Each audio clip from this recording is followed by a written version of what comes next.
Ja jos kuulet ja todeksi sen luulet, tai jos olet yksin, synkin käsityksin, älä usko tapuun, ota digituki apuun.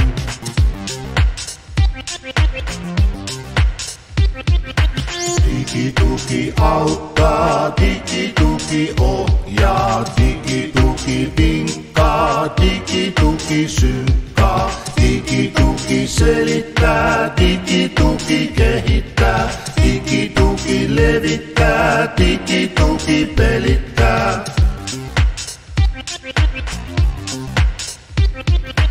Digitukea tarvitsee joskus meistä kaikki, sinä, minä, hän ja naapurin Maikki. Mummo sekä vaari sitä tarvii saman lailla, ilman sitä voidaan olla paljostakin vailla. Digituki auttaa, digituki ohjaa, digituki vinkkaa, digituki synkkaa, digituki selittää, digituki kehittää, digituki levittää, digituki pelittää.